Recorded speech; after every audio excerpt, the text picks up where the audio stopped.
Bizarre Brain Comics. Oh, there. Oh, hello, my comic book friends. And welcome to Bizarre Brain Comics. I am Gary, your host. And this is where I like to take a look at some older comics, talk a little bit about the characters and creators, and examine the stories and the art. And today, I wanted to take a look at this book. Voyage to the Bottom of the Sea, number 6 from 1966. And that's why I'm doing it this way, so I could show. I'm wearing my hat, from my ship's hat, and my shirt from United States Submarine Service with the dolphins on there. and of course, Voyage to the Bottom of the Sea was an Irwin Allen produced TV series, created and produced a TV series from, what was it, 65 to 67, something like that, 68, somewhere in there, I've forgotten. And of course, and it might have even been longer than that. Based on the Irwin Allen produced and directed movie of Voyage to the Bottom of the Sea. And after they had all the finished that movie, said, geez, we've got all these fantastic sets and these models and these costumes and all this B-roll footage that we've shot. It's a shame to let it go to waste, so let's just do a TV series based on it. And they did. And of course, the movie had starred Walter Pidgeon and had Barbara Eden. You know, I Dream of Jeannie. Yeah, she was in it too. But that was in the movie. She wasn't in the show. But it was Walter Pidgeon starred in the movie, and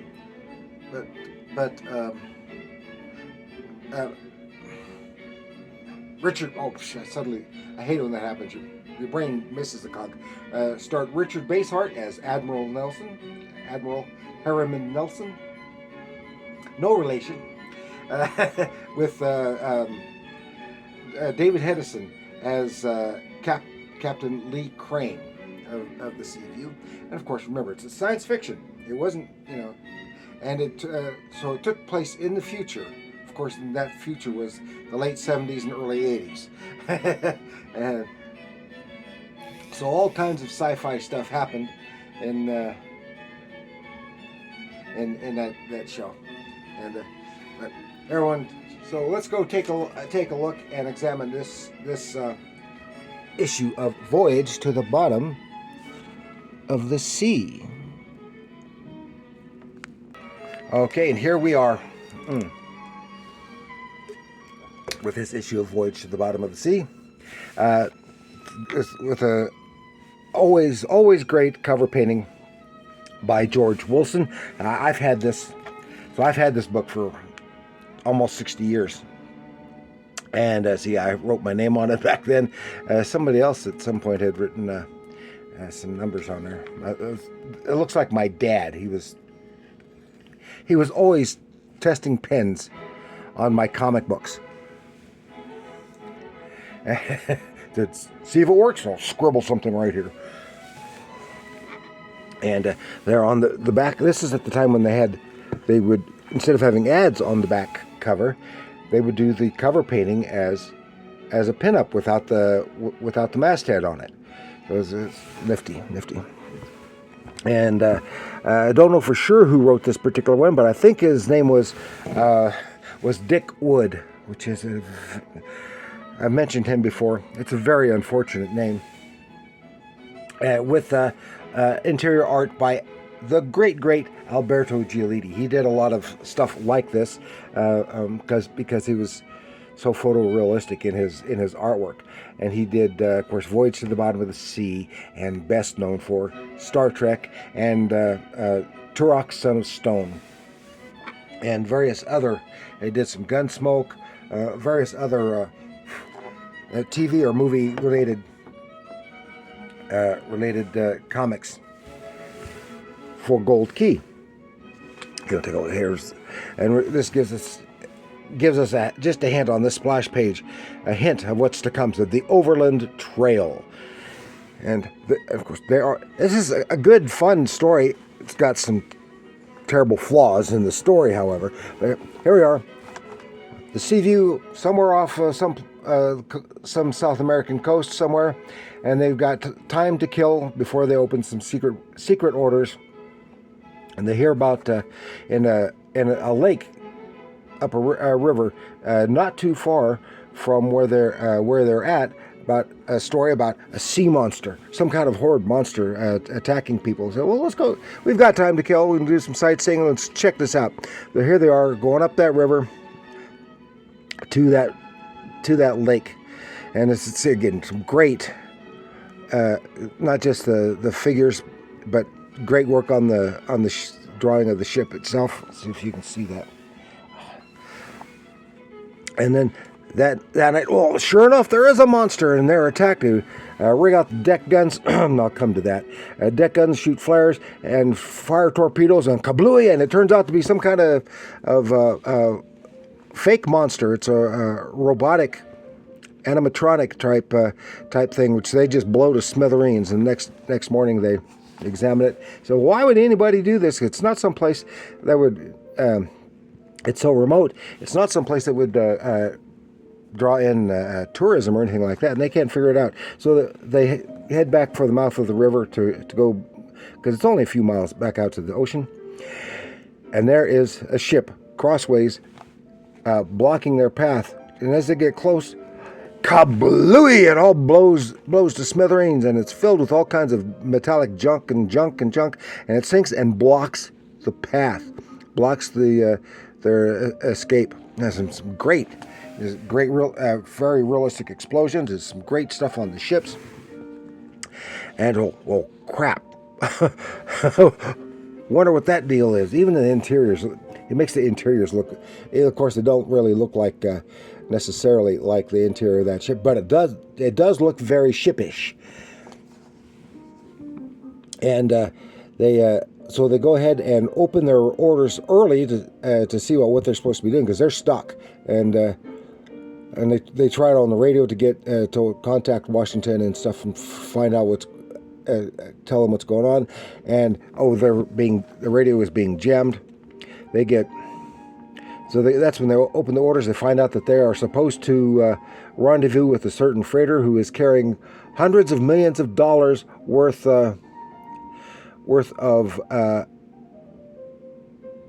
art objects and antiquities on its way for display at the World's Fair. Remember, this is probably supposed to be about 1980. And so then they. So this must be it. Must be why keep us away from that ship. So someone probably wants to steal all that stuff, but we don't show up, and something else is going. Then they look around and they find a makeshift shipyard here in Nether with some plans of the sea view. So they conclude that someone has built a dummy sea view. They're going to be stuck here, and the dummy sea view is going to get in, and they're going to rob all that stuff. So there's only one chance. We've got to go portage, take the ship overland, around the blockage to the river, and it's about 3 miles overland. I said, how can you take a submarine overland like that? Well, they see, this is something. It wouldn't work. This ship is just too big, too heavy. But it's good. It's a good story. They cut down, innumerable logs.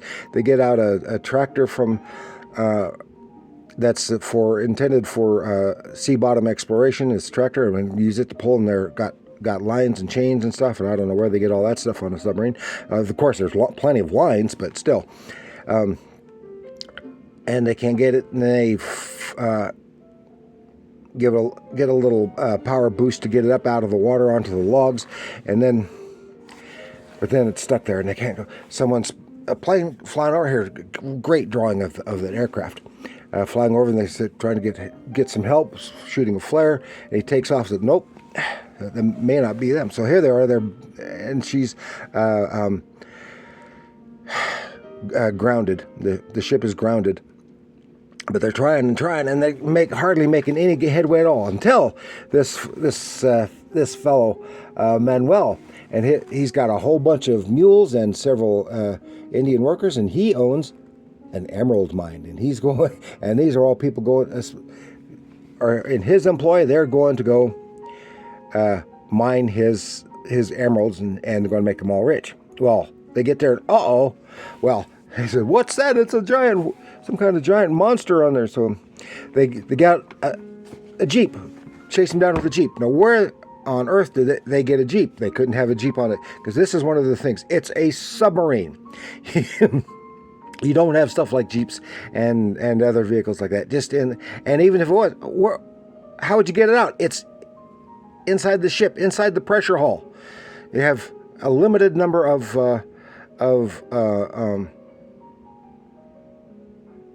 hull openings that you can have, and that to keep the ship from the hull from being weakened like that. But anyway, chase him down with the jeep and enlists his aid with all his men and his mules, and they're making much better time. But they aircraft dropped off a couple goons, and snipers start taking pot shots. Boom, boom, boom. And that's the end of the first part. Then there's a science fiction backup story. Explorers in the unknown, manhunt in space. So very nicely drawn. Some bad science in it, but it doesn't matter. Then back to our main story. While they're being pinned down by snipers. Now, this is the part of the story that I would think it would have been, the hero doing this stuff. The captain or the admiral does. But Manuel, they're all pinned down. Manuel takes one of his mules and he skirts around him through the forest. He disguises puts a bunch of leaves and branches on the mule and swats him on the behind. So he charges up against them, scaring the crap out of these guys, and Manuel dives in and he clunks their heads together and takes them out. Now that makes, after reading this, Manuel is the hero of the entire story, and you'd think that the writers would have had either Captain Crane or Admiral Nelson going along with him to do all this stuff, and then he gets his machete out to threaten them if they don't answer. So they answer. This is when they find out that they had people involved in the planning of all the transportation of these artifacts and stuff, and so they had plenty of time in advance to plan this, get it all set up with the fake ship and everything, and the fake monster and everything. And so here comes the plane again. They shoot another flare. This is when they find out that the plane is actually bad guys, because it drops a bomb. It's only a small bomb, but it's probably too big and heavy for this plane to carry more than one. And it's a near miss. Kablooey! They rig out their deck guns and start taking pot shots at the plane. They should have had the guns rigged out in the first place. Now, remember, this is a modern type of submarine. Modern submarines, especially nuclear-powered submarines, do not have deck guns. Those were the diesel boats of World War II and shortly after. They had deck guns because they were very limited on their how long they could stay under submerged, and had to surface every night to recharge their batteries, which made them vulnerable. That's why they had deck guns to fight aircraft or other ships, maybe coming against them. So they miss the plane. He flies off, and he's probably going to get another bomb. So they're getting closer, and they're getting up over the hump. Just getting up to the hump, and so that plane's come. Now they've got radar and stuff manned, and because they're doing it overnight, they got the radar has spotted the plane coming back. They take 2 torpedoes. I don't know how they would have been able to do that. It takes special equipment, but they take 2 torpedoes down to the water's edge, and have timers set on them. And as the plane approaches, right on line for them, they launch the torpedoes. And what were they, Mark 14, Mark 48? I don't know. But there are times so that they explode, kablooey, kablooey, just as the plane is flying over them, and the plane is taken out. Then it's almost a straight shot, but they still having difficulty getting up over that hump and getting the ship down. They can see the water down there. So this is another silly thing. Okay, the Seaview has flying subs, a flying sub in the show. In both the movie and in the first season, they did not have a flying submarine. They had a mini sub. Then they replaced it with a flying sub, which became a trademark of the show. Now, so they get out their flying subs. They remove the engines from the flying subs and weld them to the tail of the ship. Now, first of all, you get the flying subs.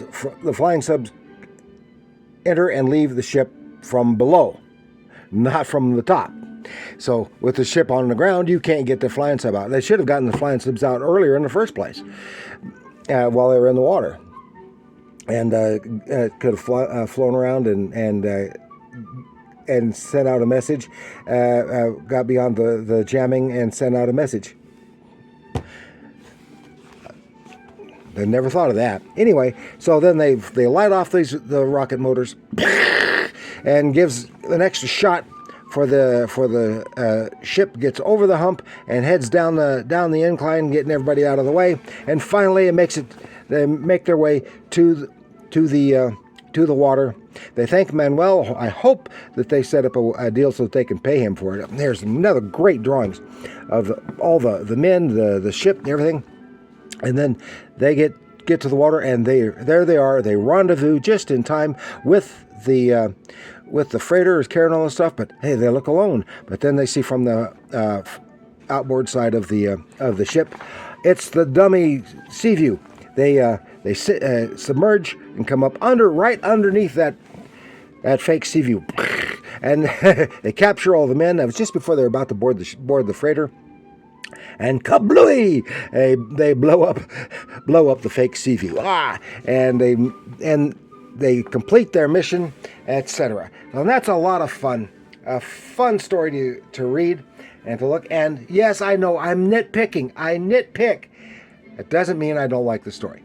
Okay, and I want to thank you all for joining me. Please like, share, subscribe, leave your comments down below, and tell me what you think of the Voyage to the Bottom of the Sea, the TV show, the comics. There were a few novels as well, at least a couple that I know of, and they had the comics for a while. So let me know what you think. And remember, comics are art.